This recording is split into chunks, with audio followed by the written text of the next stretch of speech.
Okay, our next interview today at the New York Book Fair is Marguerite Goldschmidt, the wife of Lucien Goldschmidt. And I'm not going to ask her very many questions. I'm just going to say, Marguerite, tell your story. Okay, I'll say good afternoon. Lucien Goldschmidt was born in 1912, so he would have been 100 years old in last month. He was born in Brussels, à la rue de la Toison d'Or.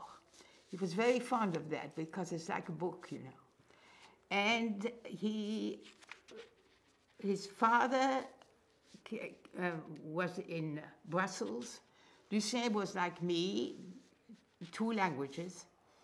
And they moved to Frankfurt in Germany after a little while, and then they went to Berlin.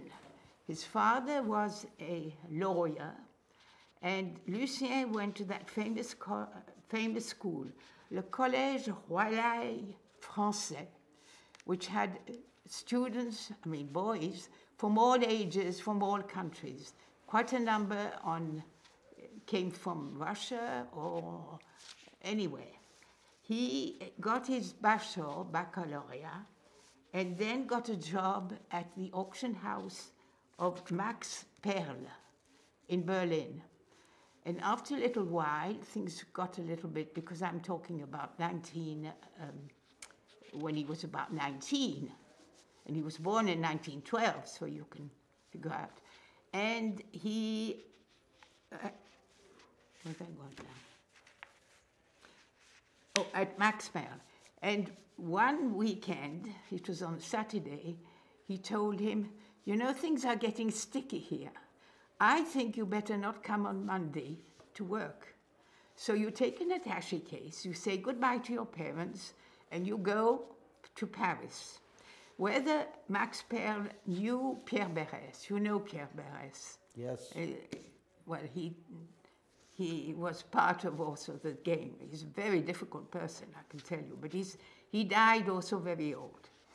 And then Lucien started to work for Pierre Berès. And then after a little while, a few more years, everybody said, his friends said, you know, it's getting very sticky. You can't stay here. You have no permit. You haven't got a French permit, you can't. So Lucien was not stupid, and he got a ticket on a Danish boat, and there were 4 people on that boat, and he went round the world the other way, on the west side. He went first to Egypt, and then he went to the different countries, and his boat at one time got off the sea and just landed in a land, it was really, and broke in pieces. So he was about 2 weeks, I think 2 weeks, completely, well, I don't know how he lived, and then finally a Japanese boat came along, and he landed, finished his tour, and landed in California. He was apparently in a beautiful sort of one of these lovely hats and a suit. He looked rather elegant, and he only had $20 in his pockets, and he was supposed to have 200. That was the sort. He must have been white as a sheet, because if he wasn't accepted, he had to go back the way he came. And the officer said, I don't have to ask you if you've got $200, because look at where you've been in all these countries. And then he must have sort of felt, like a newborn.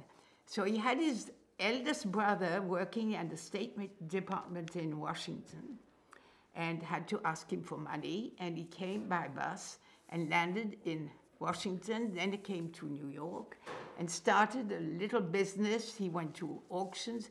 He started to try and get something, going. I would like here to just mention my father, because he's such an extraordinary man. Do you know, he at 19, he came to Southampton with just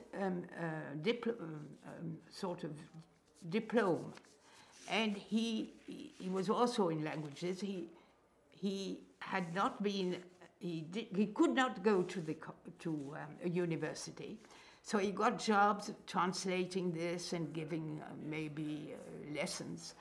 And he did his BA and his MA, then he became professor at Southampton, professor of French. He went further and got his D.Litt in London and became professor of Romance languages at Oxford. You can't go any higher. The war broke out, the First World War. He wasn't able to be with the forces on the continent, so he was taken and he had to work in London every day because he was translating French and German in different languages. Finally, his health got, it was such a hard job. He took the train home every evening to go back to Oxford and got TB from a nurse coming from the front who was full of germs. He got TB and he was 5 years in different Swiss sanatorium. And he died when he was 47 and I was only 14. We had to sell everything, the house and so on. And I left Switzerland. Keep going. Oh, I can go on? Oh, yes. Yeah. Well, I left Switzerland, so that is my sort of Swiss sort of background. But I was born in this country. So afterwards, I went to the gymnase in Lausanne, and I went to Geneva, and I got my librarian diploma, and I started at Bristol, England. Then the war came along. You should have seen that first trip from the Germans sending these small little incendiary bombs. Rockets. Incendiary bombs. You know, I don't know how they came, but they came like it was a whole mess. All the churches were on fire. And that's the one thing which is astonishing for me. I found a house, 2 flat, double flat, for my mother and both my brothers who went to university. And then one evening, when these incendiary bombs came, I was in our house, and suddenly one came through the toit, the chimney? From the top, and landed 1 inch from the gas pipe. Wow. And suddenly it went out. And I told my mother, I'm going to survive. That gave me such a shock. But I've said that. And then now I will go back to Lucien. He was in New York, and the war started, and he volunteered to become one of the GIs. He wasn't a very strong man, you know. He had difficulty, but very determined, because he wanted to do something to to Hitler. We changed. We started rather small, and then we became Lucien Goldschmidt Inc. So we were rid of Pierre Berès. But we had wonderful shows there. We had that book of Matisse, you know, jazz. We had the whole show of that. Lucien also had another, what is it?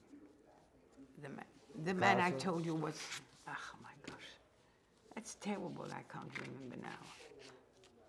He died at 37, you know. The one who did all these at Folies Bergère, what was the name of the painter? Toulouse-Lautrec? Toulouse-Lautrec, yeah. Lucien was excellent at that, because he even managed to get the name when he went every year about three weeks or even longer. At the beginning, before we had kids, I went with him. But he did not allow me to even touch a book, would you believe it? He So I understood Madame sits in the armchair and waits till Monsieur a terminé. And then we went. Yet I spoke French like a French girl. And also, I mean, I was trained. I mean, it is amazing. But that was all right. That was his way. Do you know also André Jam? No. No, he's one of the best booksellers in France. He's the one that actually started also photography early in life. And he sold it to all these Arabs in London for 6 million pieces each. Wow. He did a coup, but he started early. He was a second generation of booksellers. He's still alive. He's probably nearly, not quite my age, but about maybe 52 or something. An amazing man. And Lucien went on having shows, and he, with that fellow from the, what was it? Oh God, I got it. Pierre. Wow. No, he wrote a book with this man who was at the Metropolitan Museum as in the print section. He was in charge. Nijkerk. Was it? No. Nijkerk was the... No, it isn't that. Was it Nijkerk? Well, it doesn't matter. But they wrote the book together, which is called The Truthful Lens. And that book was selling like hotcakes. Lucien had a show there. It was all books between, I think, well, I don't have the name here. But I mean, early books were illustrated with original photographs. Mm. And that book sold like hotcakes. They tried to make a second edition, but there was no money. Mm. But he really did a lot for the Grolier Club, and he produced 64 catalogues, plus all the slips. We had shows there of different epoch, and it was amazing, the people that came in. We are very friendly with Bill Hofer. You probably know him. And yes. Very difficult man.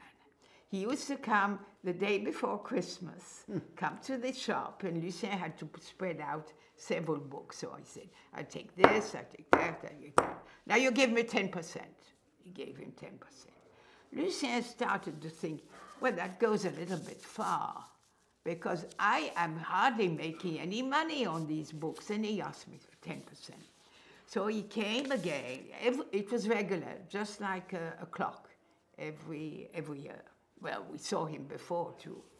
And then one day, Lucien said, well, you know, I can't give you 10% on this because I'm giving you nearly for nothing. He was so mad, you get this between you. He banged a book, and we have the very long table, which is a very old, made of one piece of oak. It's marvelous, and we have it now in our apartment. And the book broke, but he still came the following year. Lucien decided he would put 10% more on all these books so that he's not going to learn. So he got his result. But that was a very good story. Yes. Yeah, I mean, you have to tell people. This went on. Then in about... he had jazz and other books, I mean. In 1986, we got very friendly with John Russell because he often came, and whenever he came to give a kind of, write a piece on Lucien, it went in the paper. You would absolutely sure that the next morning there was a queue waiting to go to Lucien Goldschmidt because he was so popular. Mm. We got very friendly with him, and he left a mark that when the shop closed, that it was a tragedy and so on. Well, That is actually about 20 years ago.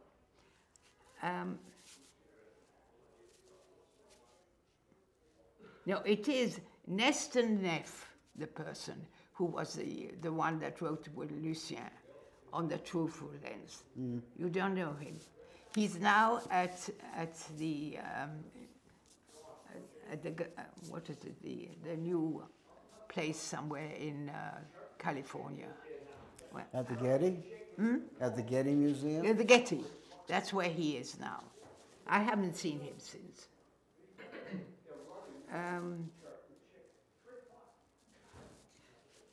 At about around 2000, somebody from the Growley Club wanted to write a book. He wrote, you probably know it, it's Patience and Fortitude by Basbanes. Nick Basbanes, Yeah, he came to me and we talked about it, and he dedicated that book. There's a whole page there. That was very nice. I didn't think he would, but there are one or two mistakes there because I read it. But there's a whole chapter on Lucien, and he interviewed me, and I tried to give what I thought would be right, and that's the end. I will just tell you what is very strange with Lucien. He died in 2 days, less than 2 days. He was in the room, he was, about 20 years ago, and he suddenly told me, I don't see myself getting old.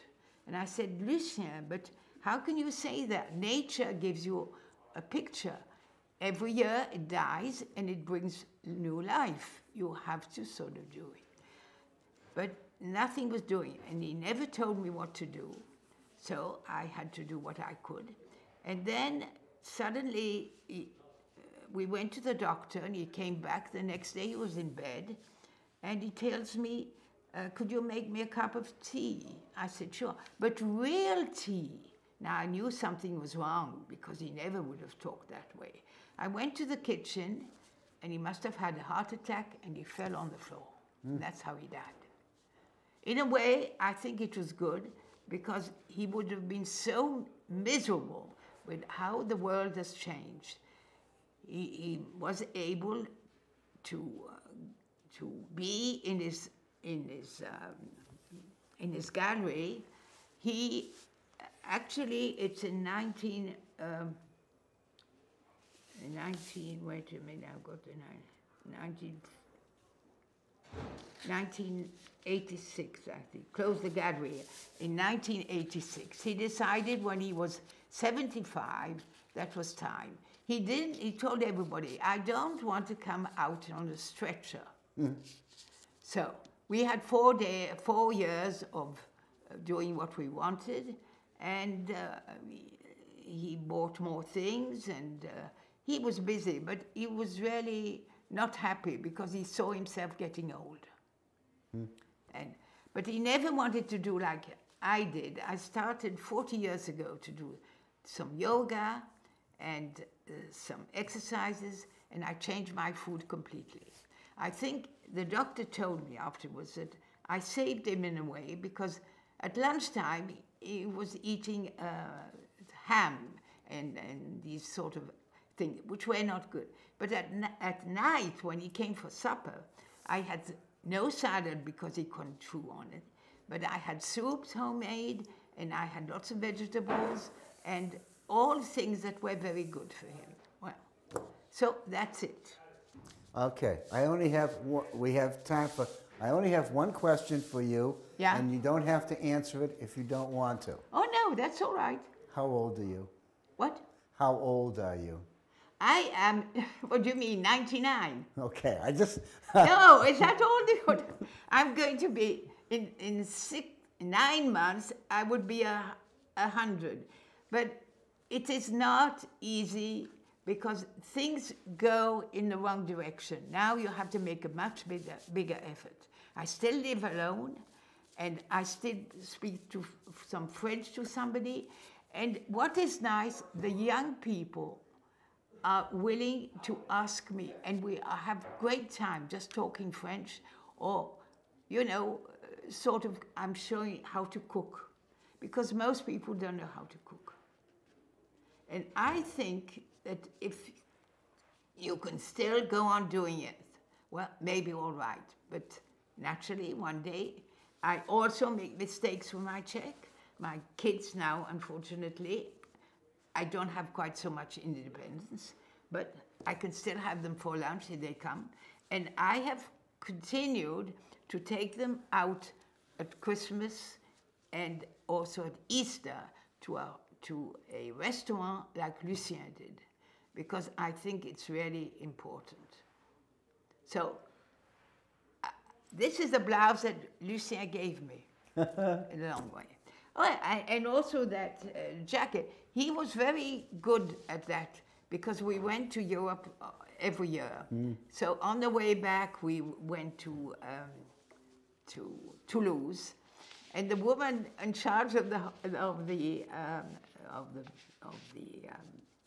magazine, before I got in, Madame Goldschmidt, we have exactly what you want. Lucien sat down in one of these armchairs as if he was, you know, no, I don't like this on you, and so on and so on. It was really a scream. But we always bought one suit, and the following year it was maybe one dress and so on. But otherwise, during the war, I did all my clothes, and I gave coupons to my to the students because they had no coupons. So I don't know how much I didn't say and how much I was stupid. It was wonderful to hear this wonderful story, and I hope the people who are going to view this on the internet are going to be as enthralled and enjoy it as much as we have. And I thank you so much for coming. Well, I try, but I mean, it is, you see, the thing is, you can't be dull. No, you certainly aren't. No. And I'm not a beautiful person. I've got a good figure, because when I left at the BBC, would you believe the person who was in charge of that section told me that my father had been his teacher at Oxford. I nearly fell asleep. I cried. Yeah. I couldn't believe, why didn't he tell me before? I mean, it's so, people are so cruel. Yeah. It would have given me such a lift. Well, he was the one, my father, at the age of 12, gave me my first lesson in cooking. And he told me, because my mother was sick, she died of also of nervous breakdown. When I was born, she had a first attack. So I didn't have much of a mother, but I had a godmother. In those days, they were godmothers. Yeah. And that was very nice. But otherwise, I did everything more or less myself, and during the war, I saved a Jewish woman. She was from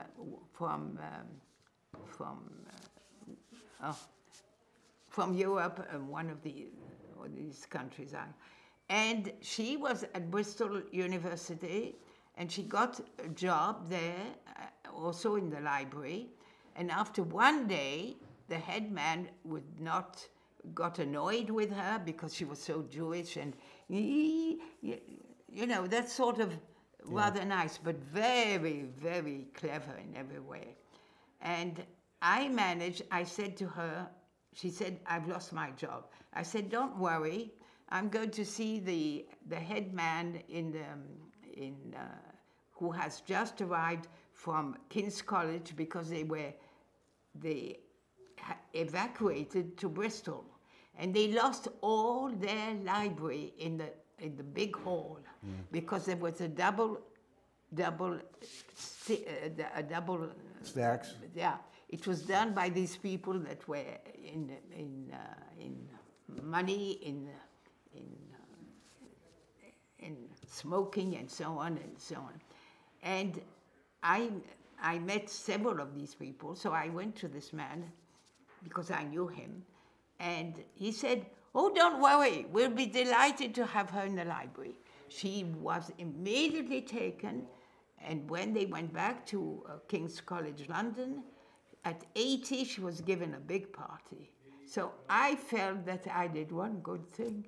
You did a lot more than that one Yeah, good thing. but you know, you can do several things without knowing. When you are in doubt, go to the head person. Never ask anybody who is a second rate. You never get any answer. Or anything So done. I saw that right from the beginning.